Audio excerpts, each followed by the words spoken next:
Hello बच्चों, कैसे हैं आप सभी। उम्मीद करता हूँ बहुत अच्छे हैं, अपना ध्यान भी रख रहे हैं और अब पढ़ाई भी अच्छे से कर रहे हैं। ये जान करके बहुत खुशी हुई। बहुत सारे बच्चे ये बोल रहे हैं कि सर इस क्वेश्चन बैंक का आंसर का पीडीएफ बना दो। बच्चों, मैं अकेला व्यक्ति हूँ इस चैनल को चलाने के लिए। मेरी बात को एक बार के लिए समझ लीजिए। और एक वीडियो को बनाने में 1 घंटा नहीं जाता है, इस बात को भी समझिए। उस वीडियो में थोड़ा बहुत आगे का थोड़ा बहुत पीछे का कट भी करना पड़ता है।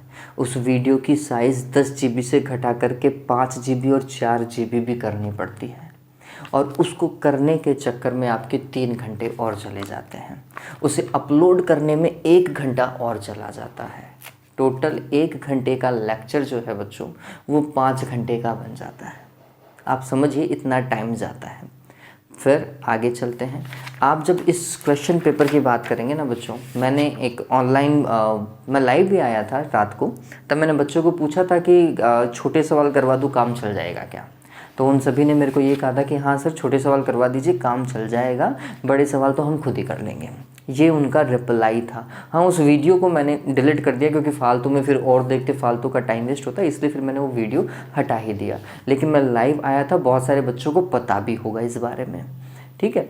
तो उन्होंने यही कहा था कि सर छोटे सवाल करवा दीजिए, काम हो जाएगा। आप अगर इसके बड़े सवाल बोलोगे कि सर इनके बड़े सवाल वापस से कराओ, बच्चों ये सारे सवाल करवा चुका हूँ। एक सवाल, इसमें ऐसा कोई सवाल नहीं है जो मैंने नहीं करवाया है।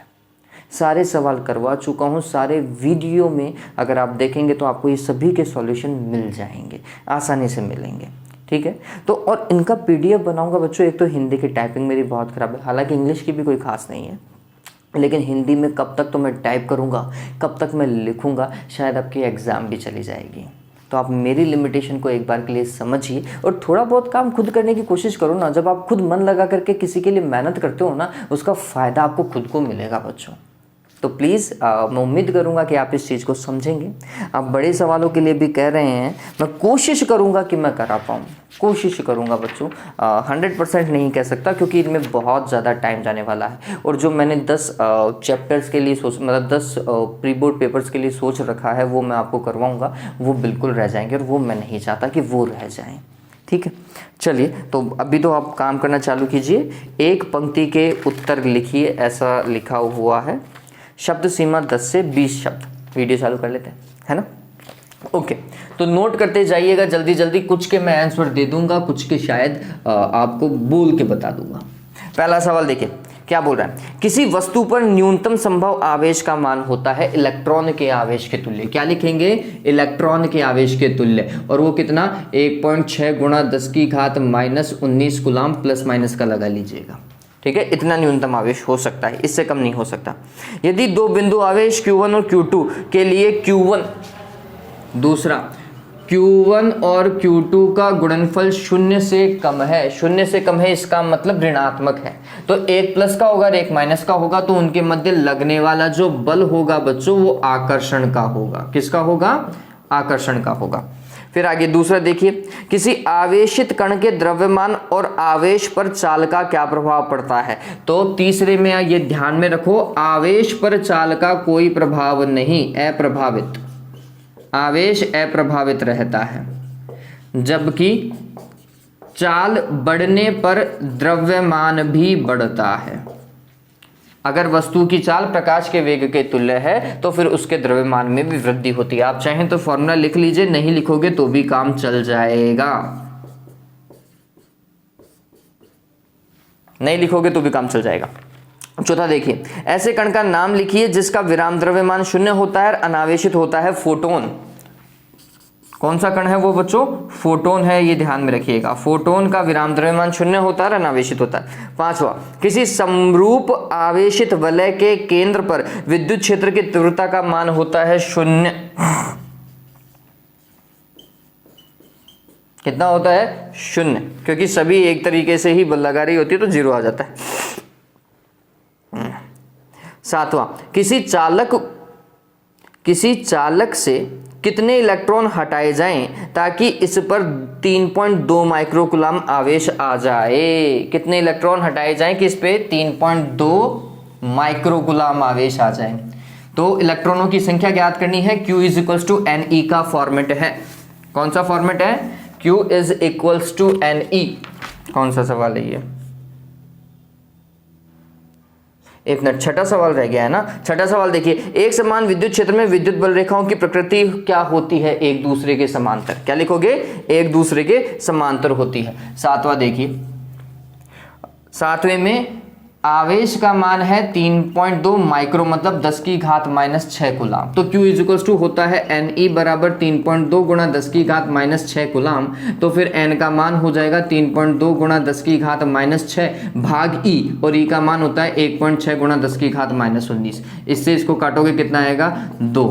फिर इसको ऊपर लेकर के जाओ 10 की घात 13, सॉल्व करोगे तो इतना ही आएगा, है ना। हाँ, 13 ही आना चाहिए। तो इतने इलेक्ट्रॉन हटाए जाने चाहिए, 2 गुणा 10 की घात 13 इलेक्ट्रॉन हटाए जाने चाहिए। किसी माध्यम की विद्युतशीलता एवं आपेक्षिक विद्युतशीलता में क्या संबंध है? किसी माध्यम की विद्युतशीलता होती है क्या बच्चों? एप्सिलॉन, और आपेक्षिक विद्युतशीलता होती है एप्सिलॉन आर। इन दोनों में क्या संबंध है? तो epsilon not into epsilon are.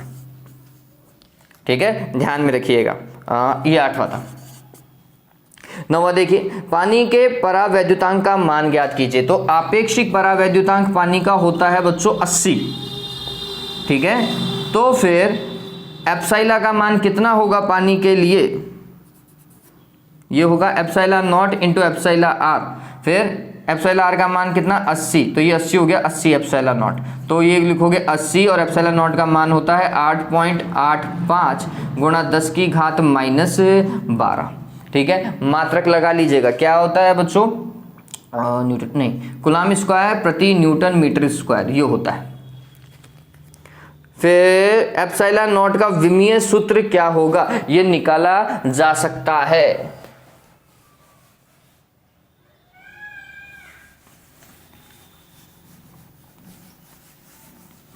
Epsilon not का विमीय सूत्र क्या होगा? ये निकाला जा सकता है। कैसे निकालोगे? 10वां सवाल तो है।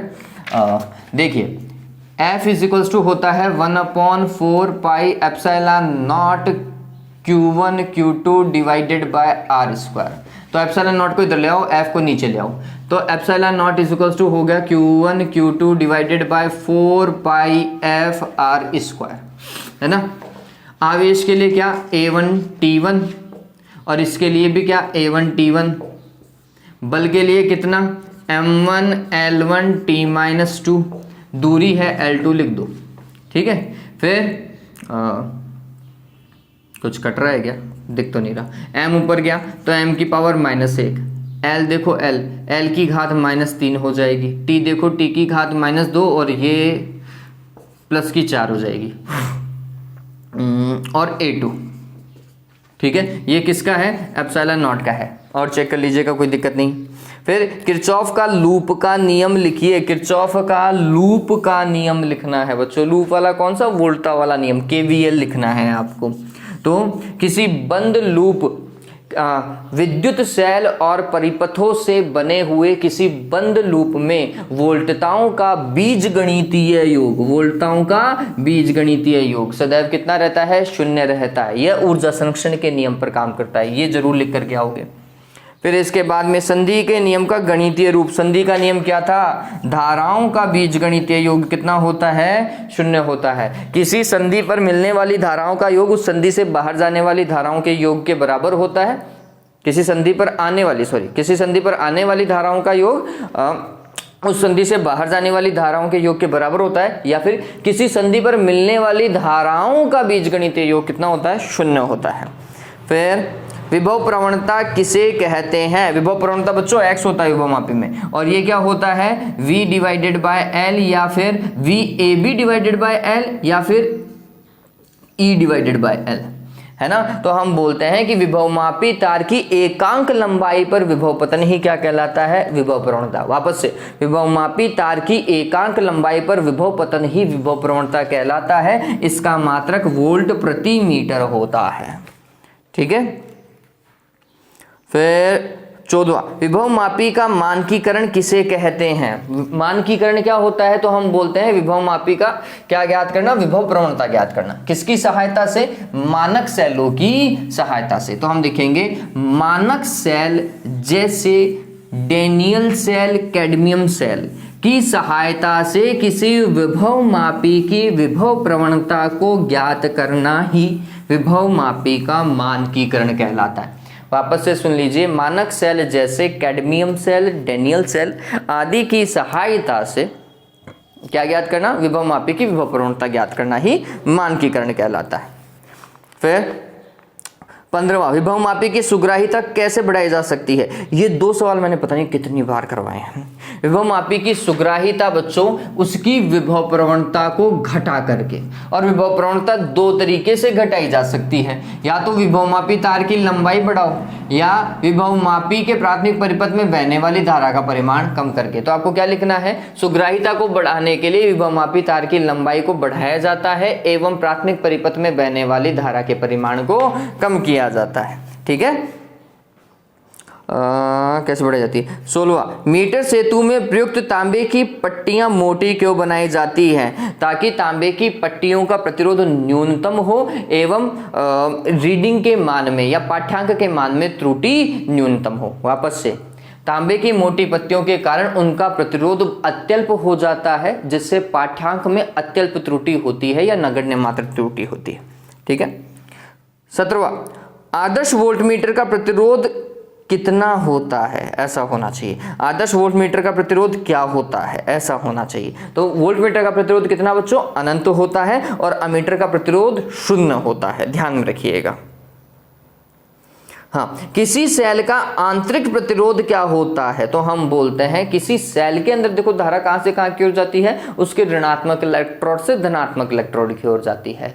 तो सेल में उपस्थित विद्युत अपघट्य सेल के भीतर धारा प्रवाह में या आवेश प्रवाह में अवरोध उत्पन्न करते हैं। यही क्या कहलाता है? सेल का आंतरिक प्रतिरोध कहलाता है। ठीक है, वापस से सुन लीजिए, किसी सेल के भीतर उपस्थित विद्युत अपघट्य उसमें प्रवाहित आवेश या फिर आवेश प्रवाह का क्या करते हैं? विरोध करते हैं या उसमें अवरोध उत्पन्न करते हैं। इसे ही क्या कहा जाता है? आंतरिक प्रतिरोध कहा जाता है। ठीक है। 19वां, विभव मापी में तांबे के तार का प्रयोग क्यों नहीं लाया जाता? ये बहुत बार पूछा जाता है कि विभव मापी में या फिर मीटर सेतु में, दोनों में ही तांबे के तार का उपयोग नहीं करते। क्यों? क्योंकि तांबे के तार की प्रतिरोधकता कम होती है और प्रतिरोधक ताप गुणांक उच्च होता है। वापस से सुन लीजिए, क्योंकि तांबे के तार की प्रतिरोधकता बहुत कम होती है एवं प्रतिरोध ताप गुणांक का मान अत्यधिक होता है। ठीक है। 20वां देखिए, विभव मापी का अंश शोधन किसे कहते हैं? विभव मापी द्वारा अंश शोधन होना चाहिए। अपन अंश शोधन विभव मापी का नहीं करते, अपन वोल्ट मीटर और अमीटर का अंशांकन करते हैं। किसकी सहायता से? विभव मापी की सहायता से। तो ये थोड़ा सा सही होना चाहिए। तो मैं इसे वोल्ट मीटर का अंश शोधन मानूंगा। तो अंश शोधन का मतलब क्या होता है कि उसमें जो त्रुटियां होती है ना, उन्हें ज्ञात करना होता है। किसकी सहायता से? कोई परफेक्ट युक्ति की सहायता से। तो हम बोलते हैं विभव मापी की सहायता से किसी वोल्टमीटर के पाठ्यांकों में उपस्थित त्रुटि को ज्ञात करना ही वोल्टमीटर का क्या कहलाएगा? अंश शोधन या फिर अंशांकन कहलाता है। ठीक है। विभव मापी की सहायता से किसी वोल्टमीटर के पाठ्यांकों में उपस्थित त्रुटि को ज्ञात करना ही क्या कहलाता है? अंश शोधन कहलाता है। फिर हेल्महोल्ट्ज़ कुंडलियां किसे कहते हैं? पिछले साल का सवाल है ये। तो हेल्महोल्ट्ज़ कुंडलियां क्या होती है? तो हम बोलते हैं दो एक समान या समरूप, एक जैसी, है ना, दो एक समान समाक्षीय वृत्ताकार कुंडलियों का युग्म जिनकी त्रिज्याएं समान हो, जिनमें समान दिशा में धारा प्रवाहित हो तथा उनके केंद्रों के मध्य की दूरी उन एक कुंडली की त्रिज्या के तुल्य हो, क्या कहलाती है? हेल्महोल्ट्ज़ कुंडलियां कहलाती है। 3 चीजों को मेन दिमाग में रखो। एक समान समाक्षीय वृत्ताकार कुंडलियां, पहली चीज क्या होती है? एक समान समाक्षीय वृत्ताकार कुंडलियों का युग्म है ये। दूसरा, इनमें समान दिशा में धारा प्रवाहित होनी चाहिए। क्या होनी चाहिए? समान दिशा में धारा प्रवाहित होनी चाहिए तथा इनके केंद्रों के मध्य की दूरी एक कुंडली की त्रिज्या के बराबर होनी चाहिए। ऐसी कुंडलियों का युग्म क्या कहलाता है? हेल्महोल्ट्ज़ कुंडलियां कहलाता है। क्यों यूज करते हैं? समरूप चुंबकीय क्षेत्र प्राप्त करने के लिए। ठीक है। फिर एक आवेश Q चुंबकीय क्षेत्र B की दिशा में विवेग से गति करता है। कार्यरत बल का मान होगा 0। देखो क्या बोल रहा है, एक आवेश Q चुंबकीय क्षेत्र B की दिशा में V वेग से गति करता है। चुंबकीय क्षेत्र B में नहीं, चुंबकीय क्षेत्र B की दिशा में। इसका मतलब ये है वेग की दिशा और चुंबकीय क्षेत्र की दिशा ये एक दूसरे के क्या है, समांतर हैं। तो उस पर लगने वाला बल पूछ रहा है, बल होता है बच्चों QV क्रॉस B। ठीक है, इसे आप अगर परिमाण में लिखोगे QVB साइन थीटा लिखते बच्चों परिमाण में। ठीक, चूंकि दोनों समान दिशा में तो थीटा का मान 0 डिग्री, 0 डिग्री लिखते ही साइन 0 का मान कितना आता है 0, तो लगने वाला बल कितना होगा 0। अगर आवेश चुंबकीय क्षेत्र की दिशा में है तो भैया 0 आएगा। तो सवाल को अच्छे से पढ़ लीजिएगा, पता चले आप ये उठा करके पटक के आ जाओ कि ये लो खत्म, नहीं भाई ये है आंसर। ठीक है, सवाल को अच्छे से पढ़ें, वो चुंबकीय क्षेत्र की दिशा में बोल रहा है वेग को। फिर फ्लेमिंग के बाएं हाथ का नियम लिखिए। फ्लेमिंग का बाएं हाथ का नियम बच्चों बल का नियम था क्या? बल वाला नियम था बाएं हाथ का नियम, तो left hand rule. Left hand rule के अंदर हम क्या बोलते हैं कि फ्लेमिंग के बाएं हाथ के नियमानुसार बाएं हाथ की 3 अंगुलियां कौन सी, मध्यमा, तर्जनी और अंगूठे को इस प्रकार फैलाया जाए कि वो तीनों एक दूसरे के क्या हों, लंबवत हों, तथा तर्जनी अंगुली यदि चुंबकीय क्षेत्र की दिशा को, मध्यमा प्रवाहित धारा की दिशा को, तो फिर या चालक की गति की दिशा को, तो फिर अंगूठा किसको प्रदर्शित करेगा, उस चालक पर लगने वाले बल को प्रदर्शित करता है। ये बात ध्यान में रखना, आप इसे ही ध्यान में रखिए। ये धारा है मध्यमा, ये क्या है बच्चों चुंबकीय क्षेत्र, तर्जनी हमेशा चुंबकीय क्षेत्र होती है, तो फिर अंगूठा हमेशा किसको प्रदर्शित करता है, लगने वाले बल की दिशा को प्रदर्शित करता है। ये ध्यान में रखिएगा। फिर धारामापी की 24वां धारामापी का दक्षतांक किसे कहते हैं? बच्चों देखो दक्षतांक को हम लिखते हैं x। कौन से नंबर का सवाल है ये? 24वां। दक्षतांक को हम क्या लिखते हैं, x लिखते हैं, और ये धारा सुग्राहिता के व्युत्क्रम के तुल्य होती है। इस चीज को सदैव ध्यान में रखना। अगर कुछ भी नहीं समझ में आए तो ये चीज हमेशा ध्यान में रखना कि किसी धारामापी का दक्षतांक उसकी धारा सुग्राहिता के व्युत्क्रम के तुल्य होता है। ठीक है, otherwise I divided by phi का कॉन्सेप्ट है ना, कि किसी धारामापी में एकांक विक्षेप प्राप्त करने के लिए प्रवाहित धारा, कितना विक्षेप, एकांक विक्षेप प्रवाहित करने के लिए प्रवाहित धारा का मान ही क्या कहलाता है, धारामापी का दक्षतांक कहलाता है। वापस से सुन लीजिए, किसी धारामापी में एकांक विक्षेप प्राप्त करने के लिए प्रवाहित धारा का मान क्या कहलाता है, दक्षतांक कहलाता है। यह धारा सुग्राहिता के व्युत्क्रम के तुल्य होती है, व्युत्क्रमानुपाती नहीं, व्युत्क्रम के तुल्य होती है। अगला देखिए 25वां धारामापी की सुग्राहिता, मतलब धारा सुग्राहिता व दक्षतांक में क्या संबंध है, ये लो सामने लिख रखा है मैंने, दोनों एक दूसरे के व्युत्क्रम होते हैं। धारामापी की धारा सुग्राहिता को परिभाषित कर इसका मात्रक लिखिए। ये लो धारा सुग्राहिता, तो इसका उल्टा कर दो भाई, फाई डिवाइडेड बाई आई। धारामापी में एकांक धारा प्रवाहित करने पर प्राप्त विक्षेप ही, धारामापी में एकांक धारा प्रवाहित करने पर प्राप्त विक्षेप ही क्या कहलाता है, धारा सुग्राहिता कहलाता है। एकांक धारा बहाव विक्षेप, तो इसका मान क्या होगा, अंश प्रति एम्पियर। मात्रक क्या है, अंश प्रति एम्पियर, डिवीजन पर एम्पियर, कैसे भी आप लिख सकते हैं, इंग्लिश में भी लिख दो, कोई दिक्कत वाली बात नहीं है, डिवीजन पर एम्पियर लिखा जाता है।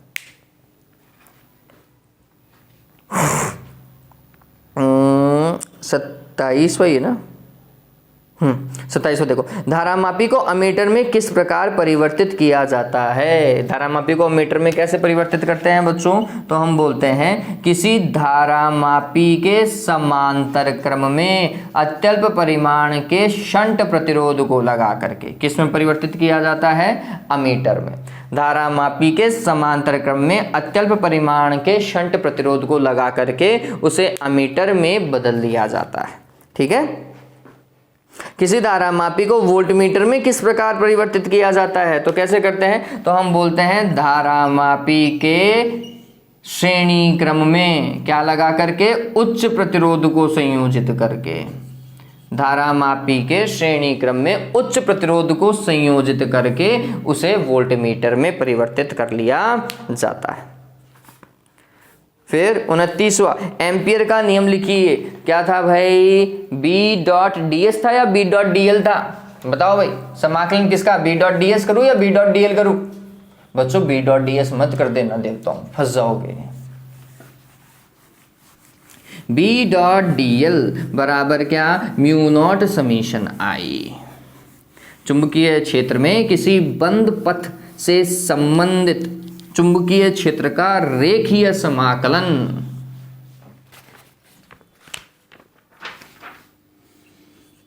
बंद पथ को दर्शाने के लिए ये समाकलन ऐसा दर्शाओगे, बी डॉट डी एल बराबर क्या, म्यू नॉट समीशन आई। ठीक, कौन सा सवाल है ये, 29वां, ये जरूर लिख करके आओगे। फिर क्या, चुंबकीय क्षेत्र में किसी बंद पथ से संबंधित चुंबकीय क्षेत्र का रेखीय समाकलन उस बंद पथ से गुजरने वाली समस्त धाराओं के बीजगणितीय योग के म्यू नॉट गुना तुल्य होता है। बीजगणितीय योग का म्यू नॉट गुना के तुल्य होता है, ध्यान में रखिएगा। फिर परिनालिका किसे कहते हैं, 30वां। परिनालिका क्या होती है, तो हम बोलते हैं किसी लकड़ी मतलब किसी कागज के गत्ते अथवा चीनी मिट्टी के बेलनाकार पात्र पर जब विद्युत रुद्ध तांबे के तारों को अत्यधिक निकट एक समान रूप से बद्ध कर दिया जाता है तो प्राप्त युक्ति क्या कहलाती है, परिनालिका कहलाती है। क्या लेना है, चीनी मिट्टी का बेलनाकार पात्र लेना है या फिर किसी भी कागज के गत्ते का बेलनाकार पात्र लेना है, और उसमें विद्युत रुद्ध तांबे के तारों को क्या करना है, समान रूप से एवं अत्यधिक निकट क्या कर देना चाहिए, लपेट देना चाहिए। तो ये प्राप्त युक्ति क्या कहलाती है, परिनालिका। इसका उपयोग समरूप चुंबकीय क्षेत्र में किया जाता है, समरूप चुंबकीय क्षेत्र प्राप्त करने में किया जाता है।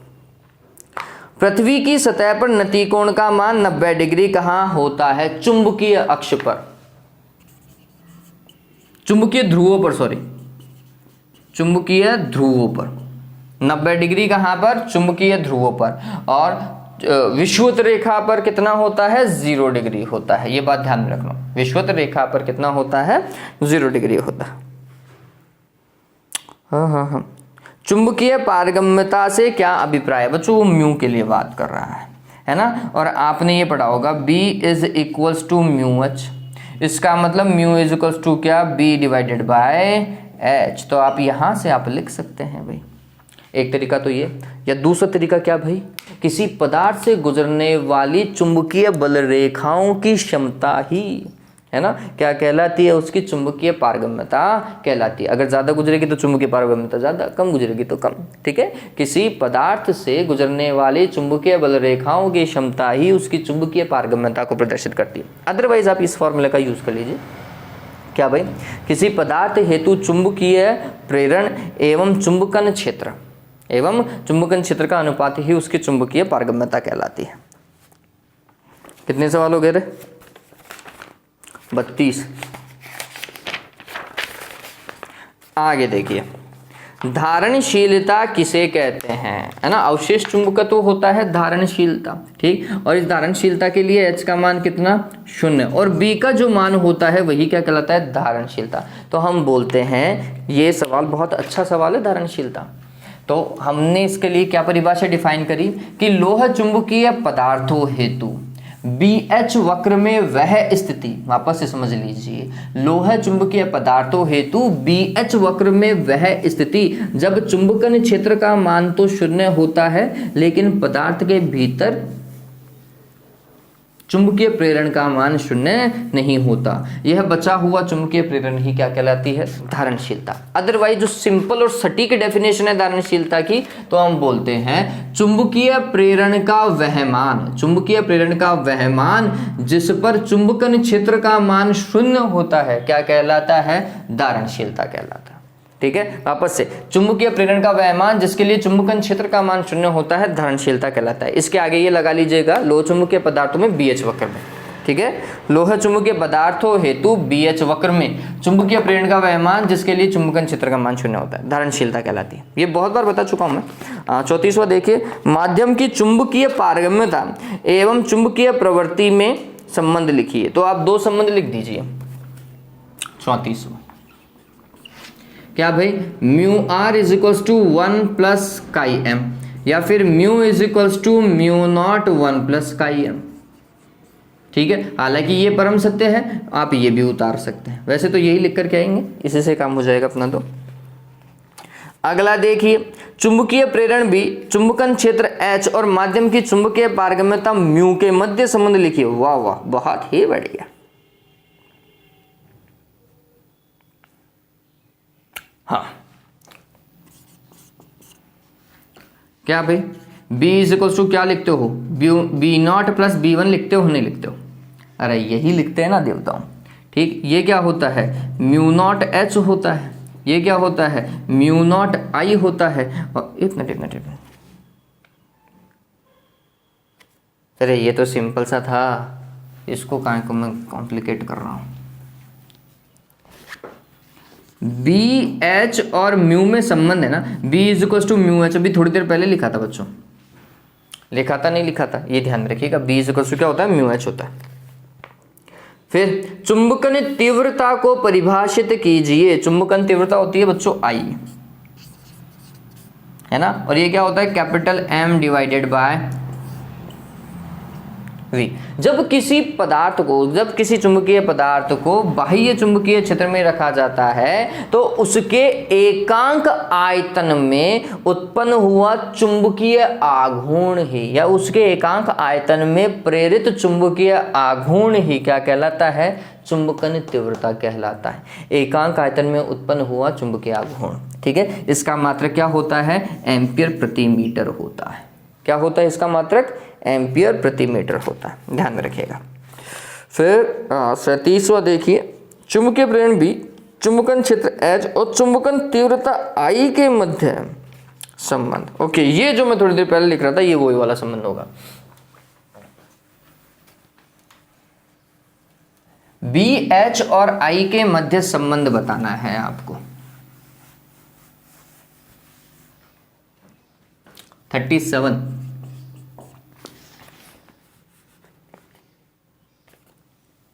तो B इज इक्वल्स टू आपने क्या लिखा था, B0 प्लस B1 लिखा था क्या, तो B इज इक्वल्स टू आपने लिखा फिर म्यू0 H प्लस म्यू0 I लिखा था, नहीं लिखा था? कुल मिलाकर के म्यू0 H plus I is equals to क्या होता है बच्चों, B होता है। इस चीज को ध्यान में रखो। फिर 38वां, किसी BH वक्र के लिए शैथिल्य ह्रास ज्ञात करने के लिए सूत्र का मान लिखिए। Q is equals to VAN। V क्या है बच्चों, पदार्थ का आयतन है, A क्या है, शैथिल्य वक्र का क्षेत्रफल, N क्या है, आवृत्ति है, और ये फिर ह्रास हो जाएगा, शैथिल्य ह्रास, ठीक है। क्यूरी ताप को परिभाषित कीजिए। वह ताप जिस पर कोई लोह चुंबकीय पदार्थ अनुचुंबकीय पदार्थ में कन्वर्ट हो जाता है, लोह चुंबकीय अनुचुंबकीय में। फिर स्थायी चुंबक बनाने के लिए प्रयुक्त पदार्थ की निग्राहिता उच्च क्यों होनी चाहिए, ताकि उस पदार्थ का चुंबकत्व आसानी से नष्ट न हो। वापस से, अगर निग्राहिता बहुत ज़्यादा होगी तो उसका चुंबकत्व नष्ट नहीं होगा आसानी से, ठीक है। तो ध्यान में रखिएगा, ताकि पदार्थ के चुंबकत्व को आसानी से नष्ट नहीं किया जा सके, या उसका चुंबकत्व लंबे समय तक बना रहे। फिर तरंगाग्र किसे कहते हैं, किसी प्रकाश स्रोत से समान दूरी पर स्थित माध्यम के कणों का बिंदुपथ, है ना, माध्यम के कणों का बिंदुपथ जो समान कला में क्या करते रहते हैं, कंपन करते रहते हैं, क्या कहलाता है, तरंगाग्र कहलाता है। वापस से, किसी प्रकाश स्रोत से समान दूरी पर उपस्थित माध्यम के कणों का बिंदुपथ जो समान कला में कंपन करते रहते हैं, तरंगाग्र कहलाता है। कला संबद्ध स्रोत किसे कहते हैं, वे स्रोत जिनसे निर्गत तरंगों के मध्य कलांतर नियत रहता है। वापस से, वे प्रकाश स्रोत जिनसे निर्गत तरंगों के मध्य कलांतर क्या रहता है, नियत रहता है, कला संबद्ध प्रकाश स्रोत कहलाते हैं। व्यतिकरण किसे कहते हैं, मैं इसकी बड़ी परिभाषा ही लिखता हूँ। क्या भाई, दो समान आवृत्ति, लगभग समान अथवा समान आयाम और नियत कलांतर वाली तरंगे जब समान दिशा या एक ही दिशा में गति करती हुई माध्यम में अध्यारोपित होती हैं, तो अध्यारोपण के फलस्वरूप प्राप्त नई तरंग का आयाम किन्हीं स्थानों पर अधिकतम और किन्हीं स्थानों पर न्यूनतम होता है। इसी के अनुसार प्राप्त नई तरंग या परिणामी तरंग की तीव्रता भी किन्हीं स्थानों पर अधिकतम और न्यूनतम होती है। यही प्रक्रिया अध्यारोपण कहलाती है। वापस से आपने शुरुआत में कंडीशन को डिफाइन किया, क्या भाई, आवृत्ति समान होनी चाहिए, आयाम समान अथवा लगभग समान होना चाहिए, कालांतर नियत होना चाहिए। कालांतर क्या होना चाहिए, नियत होना चाहिए। तरंगे समान दिशा में क्या करनी चाहिए, गति करनी चाहिए। और जब वो माध्यम में क्या होती हैं, अध्यारोपित होती हैं, तो एक परिणामी तरंग बनती है जिसका आयाम और तीव्रता किन्हीं स्थानों पर अधिकतम और किन्हीं स्थानों पर न्यूनतम होता है, यही व्यतिकरण कहलाता है। ठीक है, या फिर किन्हीं दो समान आवृत्ति, समान आयाम और नियत कालांतर वाली तरंगों के मध्य अध्यारोपण से ऊर्जा वितरण का जो प्रारूप है वह क्या कहलाता है, व्यतिकरण कहलाता है। लेकिन मैं आपको पहली वाली परिभाषा बोलूंगा, वो लिखिएगा, वो ज़्यादा अच्छी है। विवर्तन को परिभाषित कीजिए। विवर्तन क्या है बच्चों, जब प्रकाश किसी अपारदर्शी अवरोध के किनारों से टकराता है तो वह इस अपारदर्शी अवरोध के छायांकित भाग में प्रवेश कर जाता है। यही घटना क्या कहलाती है बच्चों, विवर्तन कहलाती है। क्या हो रहा है, प्रकाश आया, इसके किनारों से टकराया, किनारों से टकराने के बाद में इसके छायांकित भाग में चला गया। ठीक है, यही क्या है, विवर्तन है। तो वापस से समझ लीजिए, जब प्रकाश किसी अपारदर्शी अवरोधक के तीक्ष्ण किनारों से टकराता है तो यह उसके छायांकित भाग में प्रवेश कर जाता है। यही घटना विवर्तन कहलाती है। टिंग टिंग टिंग। हाँ, विवर्तन की घटना के लिए आवश्यक शर्त लिखिए। ये अच्छा सवाल है, विवर्तन के लिए भी और व्यतिकरण के लिए भी ध्यान में रखिएगा, दोनों की शर्तें पूछी जाती है। दोनों के लिए ग्राफ भी पूछा जाता है, ऊर्जा वितरण ग्राफ दोनों के लिए पूछा जाता है। ठीक है, कहाँ गए हम, विवर्तन की घटना के लिए आवश्यक शर्त क्या है भाई, कि अवरोधक का आकार आपतित प्रकाश की तरंगदैर्घ्य की कोटि के तुल्य होना चाहिए। वापस से, विवर्तन हेतु अवरोधक का आकार आपतित प्रकाश की तरंगदैर्घ्य की कोटि के तुल्य होना चाहिए, ध्यान में रखिएगा।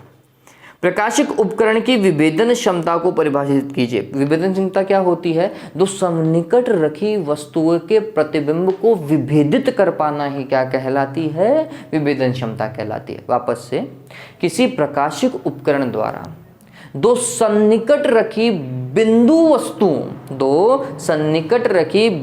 वस्तुओं के प्रतिबिंबों को पृथक पृथक देख पाने की क्षमता ही उसकी विभेदन क्षमता कहलाती है। दो बिंदु बिल्कुल पास पास रखे हुए हैं, उनका प्रतिबिंब बनेगा और उस प्रतिबिंब को अलग अलग देखने की क्षमता क्या है, विभेदन क्षमता है, ध्यान में रखना।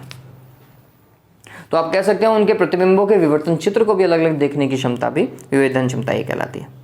व्यतिकरण प्राप्त होने के लिए सबसे महत्वपूर्ण शर्त क्या है, प्रकाश स्रोत कला संबद्ध होने चाहिए। मतलब उनकी आवृत्ति क्या होनी चाहिए, समान होनी चाहिए और उनके मध्य कालांतर नियत रहना चाहिए। ये सबसे महत्वपूर्ण शर्त है। क्या भाई, कि व्यतिकरण होने के लिए प्रकाश स्रोतों की आवृत्ति पूर्णतः समान एवं उनके मध्य का कालांतर नियत रहना चाहिए।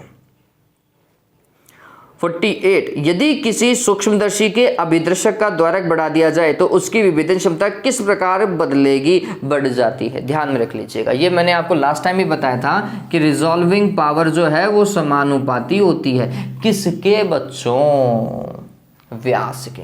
अगर अभिदर्शक का व्यास ज्यादा होगा, बड़ा होगा, ज्यादा प्रकाश की किरणें अंदर प्रवेश करेंगी, जिससे बनने वाला प्रतिबिंब भी स्पष्ट होगा, तो सीधी सी बात है आप विभेद कर पाएंगे। तो रिजॉल्विंग पावर प्रोपोर्शनल होती है किसके, व्यास की। ये लिख लीजिएगा, विभेदन क्षमता समानुपाती है अभिदर्शक का व्यास। ठीक है, अतः बढ़ेगी।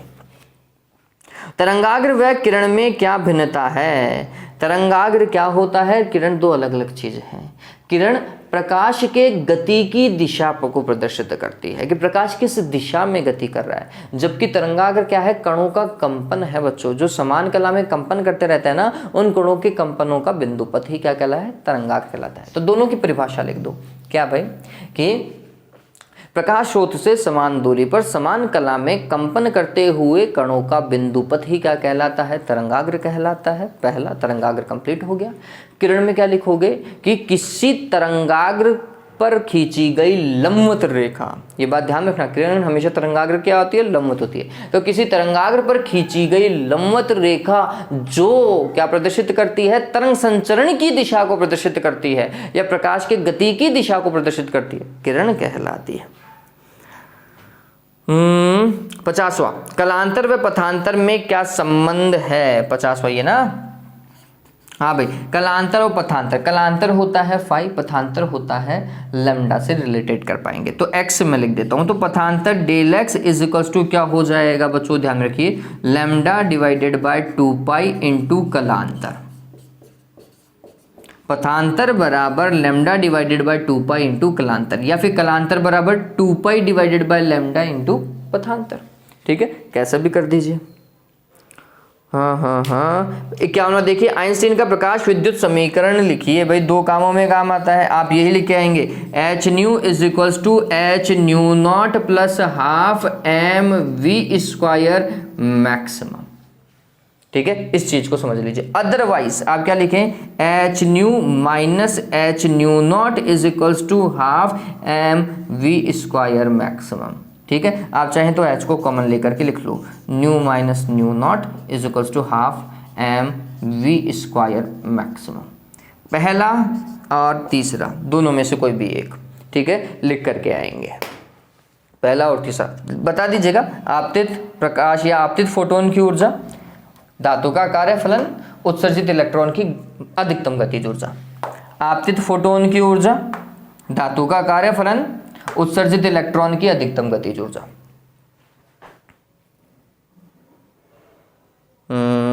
कहाँ गया, 52वां है ना, 52वां देखिए, कार्यफलन को परिभाषित कीजिए। तो कार्यफलन वह न्यूनतम ऊर्जा जो किसी धातु सतह से इलेक्ट्रॉन को मुक्त कराने हेतु आवश्यक होती है, कार्यफलन कहलाती है। वापस से, वह न्यूनतम ऊर्जा जो किसी धातु सतह से इलेक्ट्रॉन को मुक्त कराने हेतु आवश्यक होती है, कार्यफलन कहलाती है। फॉर्मूला जरूर लिख करके आओगे, जब परिभाषा पूछी हो और उस परिभाषा के संगत कोई फॉर्मूला हो तो वो फॉर्मूला जरूर लिख करके आए। तो हमने लिखा phi not is equals to H nu not. यह धातु की प्रकृति पर निर्भर करता है। 53, दहली आवृत्ति को परिभाषित कीजिए और निरोधी विभव को परिभाषित कीजिए, कॉमन सवाल है। तो दहली आवृत्ति वह न्यूनतम आवृत्ति जो किसी आपतित फोटोन की, वह न्यूनतम आवृत्ति जो किसी धातु सतह से इलेक्ट्रॉन को मुक्त कराने हेतु आवश्यक होती है, दहली आवृत्ति कहलाती है। हाँ भाई, तापीय इलेक्ट्रॉन, तापीय इलेक्ट्रॉन क्या होता है बच्चों? तो हम बोलते हैं कि जब किसी धातु को बच्चों गर्म किया जाता है ना, तो उस धातु से भी क्या निकलते हैं, इलेक्ट्रॉन निकलते हैं। आपने तापीय उत्सर्जन पढ़ा है, ठीक है। तो उस तापीय उत्सर्जन में जो इलेक्ट्रॉन बाहर निकलते हैं उन्हें क्या कहा जाता है बच्चों? तापीय इलेक्ट्रॉन कहा जाता है। तो किसी धातु सतह को गर्म करने पर उससे उत्सर्जित मुक्त इलेक्ट्रॉन या उससे उत्सर्जित इलेक्ट्रॉनों को ही तापीय इलेक्ट्रॉन कहा जाता है, ध्यान में रखें। फिर 52वां देखिए, किसी 4000 एंगस्ट्रॉम तरंगदैर्घ्य के फोटोन से संबंधित ऊर्जा की जूल में गणना कीजिए। देखो, ऊर्जा ज्ञात करनी है, तरंगदैर्घ्य दे रखी है फोटोन के लिए। 52वां नहीं है, ये 55वां है। मैं बहुत बार सवाल की संख्या बोलने में गलती कर जा रहा हूँ। तो लैम्डा इज इक्वल टू क्या है, 4000 एंगस्ट्रॉम है ना। तो फिर ऊर्जा ज्ञात करनी है ना, तो E इज इक्वल टू क्या होगा, H C divided by lambda. H कितना, 6.62 गुणा 10 की घात -34, सी का मान 3 गुणा 10 की घात 8 डिवाइडेड लैम्डा 4000 एंगस्ट्रॉम 10 की घात -10, और ये किस में आएगा, जूल में, ठीक है। फिर 56वां देखिए, सोलर सेल। वैसे ये हमारे कोर्स का भाग नहीं है, सोलर सेल मतलब प्रकाश सेल हमारे कोर्स का भाग नहीं है, लेकिन सेल क्या करते हैं ये बात ध्यान में रखना, हमें विद्युत ऊर्जा प्रदान करते हैं। चूंकि ये प्रकाश सेल है इसलिए यह प्रकाशिक ऊर्जा को, तो भी मैं आंसर लिख दे रहा हूं लेकिन कोर्स का भाग नहीं है, प्रकाशिक ऊर्जा को कौन सी ऊर्जा में, विद्युत ऊर्जा में परिवर्तित करने वाली युक्ति क्या कहलाती है बच्चों, प्रकाशिक सेल कहलाती है। फिर 57वां देखिए, विद्युत सेल के कोई दो उपयोग, ये भी हमारे कोर्स का भाग नहीं है, तो भी उपयोग क्या, तो बच्चों जो सैटेलाइट्स होते हैं ना, जो ऊपर होते हैं सैटेलाइट्स और टेलीस्कोप, इन्हें भी काम करने के लिए पावर की आवश्यकता होती है। तो उनको पावर कहाँ से मिले, तो हम बोलते हैं कि सनलाइट का उपयोग करो। सनलाइट कैसे उपयोग करी जाती है, तो हम बोलते हैं कि प्रकाश से लगा दो, जैसे उनके ऊपर प्रकाश की लाइट मतलब सन की लाइट आएगी, वो सनलाइट को किस में कन्वर्ट कर देंगे, विद्युत ऊर्जा में कन्वर्ट कर देंगे। तो सैटेलाइट्स में और टेलीस्कोप्स में, है ना, जो ऊपर घूम रहे हैं, उन टेलीस्कोप्स को पावर देने के लिए या विद्युत ऊर्जा प्रदान करने के लिए सोलर सेल का उपयोग किया जाता है। आजकल तो बहुत सारी मोटर गाड़ियों में भी सोलर सेल का उपयोग किया जाता है बच्चों। हमारी जो सोलर प्लेट्स लगी हुई होती हैं उनमें भी, मतलब हमारे सोलर सिस्टम में भी, किसका सोलर सिस्टम, क्या बोल रहा हूँ मैं, संयंत्र, तापीय संयंत्रों के अंदर भी किसका, प्रकाशीय संयंत्रों में भी किसका उपयोग किया जाता है, सोलर सेल का उपयोग किया जाता है, तापीय संयंत्र नहीं बच्चों। फिर 58वां, इलेक्ट्रॉन वोल्ट को परिभाषित कीजिए। इलेक्ट्रॉन वोल्ट को, अच्छी है लेकिन ये पूछी नहीं जाएगी। एक इलेक्ट्रॉन वोल्ट कितना होता है, ध्यान में रखिए, 1.6 गुणा 10 की घात -19 जूल होता है। ठीक है, एक तरीके का कार्य है। अब क्या है समझना, ये वास्तविकता के अंदर हम बोलते हैं ऊर्जा के रूप में डिफाइन की जाती है कि इलेक्ट्रॉन द्वारा अर्जित ऊर्जा, इलेक्ट्रॉन द्वारा अर्जित मतलब इलेक्ट्रॉन द्वारा ग्रहण की गई ऊर्जा है, एनर्जी गेन्ड बाय इलेक्ट्रॉन है। कब, जब इलेक्ट्रॉन को ऐसे दो बिंदुओं के मध्य स्थानांतरित किया जाता है जिनके मध्य का विभवांतर कितना हो, 1 वोल्ट हो, है ना। विद्युत क्षेत्र में एकांक विभवांतर पर उपस्थित किन्हीं दो बिंदुओं के मध्य इलेक्ट्रॉन को स्थानांतरित करने पर इलेक्ट्रॉन द्वारा अर्जित ऊर्जा ही क्या कहलाती है, इलेक्ट्रॉन वोल्ट कहलाती है। वापस से सुन लीजिए, विद्युत क्षेत्र में एकांक विभवांतर पर उपस्थित किन्हीं दो बिंदुओं के मध्य इलेक्ट्रॉन को स्थानांतरित कराने में इलेक्ट्रॉन द्वारा अर्जित ऊर्जा ही क्या कहलाती है, इलेक्ट्रॉन वोल्ट कहलाती है। ठीक है, हो गया ये भी। कहाँ गया भाई अगला, वर्जित ऊर्जा अंतराल को परिभाषित कीजिए। ये मैंने लास्ट वीडियो में बताया था, है ना। क्या होता है, इधर तो संयोजी बैंड होता है और इधर कौन सा, चालन बैंड होता है। चालन बैंड की न्यूनतम ऊर्जा होती है ईसी, सबसे नीचे वाले स्तर की ऊर्जा, और संयोजी बैंड के उच्चतम स्तर की ऊर्जा होती है ईवी, और इन दोनों के मध्य का जो ऊर्जा अंतराल है वही क्या कहलाता है, वर्जित ऊर्जा अंतराल कहलाता है। चालन बैंड के न्यूनतम ऊर्जा स्तर की ऊर्जा एवं संयोजी बैंड के उच्चतम स्तर की ऊर्जा का अंतराल ही क्या कहलाता है, वर्जित ऊर्जा अंतराल कहलाता है। ध्यान में रखें। डोपिंग क्या है, तो किसी नेज अथवा शुद्ध अर्धचालक में अशुद्धि मिश्रण की प्रक्रिया ही क्या कहलाती है, डोपिंग कहलाती है। वापस से, किसी नेज अथवा शुद्ध अर्धचालक में अशुद्धि मिश्रण की प्रक्रिया ही डोपिंग कहलाती है। इसे मादन भी कहा जाता है या अशुद्धि अपमिश्रण भी कहा जाता है।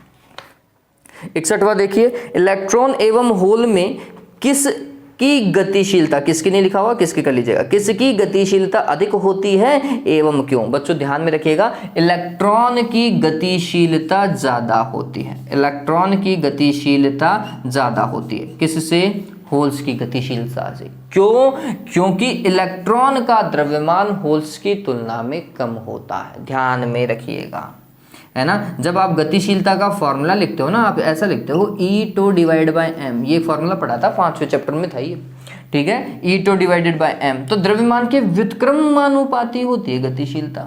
इलेक्ट्रॉन का द्रव्यमान होल की तुलना में कम होता है, ऐसा। इलेक्ट्रॉन का द्रव्यमान कम है किसकी तुलना में, होल्स की तुलना में, अतः इलेक्ट्रॉन्स की गतिशीलता ज्यादा होगी किसकी तुलना में, होल्स की तुलना में। ये लिखने का सही पैटर्न है। पहले तो ये बताओ फिर ये बताओ, ठीक है। टिंग टिंग टिंग, कहाँ चला गया, गति, 62वां, ताप बढ़ाने पर शुद्ध अर्धचालक का वर्जित ऊर्जा बैंड किस प्रकार बदलता है। देखो, ताप बढ़ाओगे तो वर्जित ऊर्जा बैंड कम हो जाएगा, ध्यान में रखना, क्योंकि उनमें चालकता बढ़ जाती है तो वर्जित ऊर्जा बैंड कम हो जाएगा। ताप बढ़ाने पर नेज अर्धचालकों का वर्जित ऊर्जा बैंड अंतराल कम हो जाता है। फिर नेज अर्धचालकों की क्रिस्टलीय संरचना का नाम लिखिए। बताओ भाई क्या होती है क्रिस्टलीय संरचना, रेगुलर टेट्राहेड्रल समचतुष्फलकीय है। कैसी होती है बच्चों, समचतुष्फलकीय।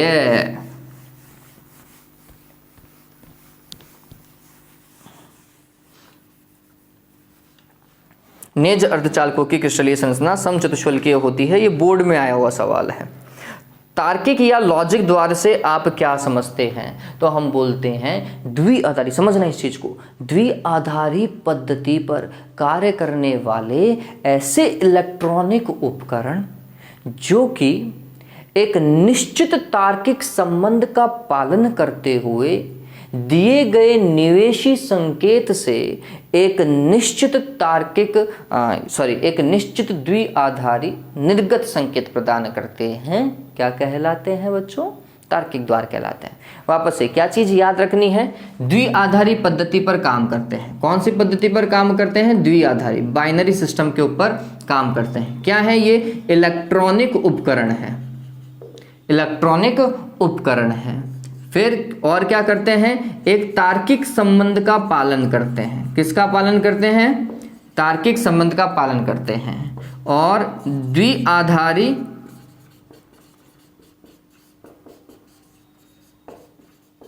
निवेश से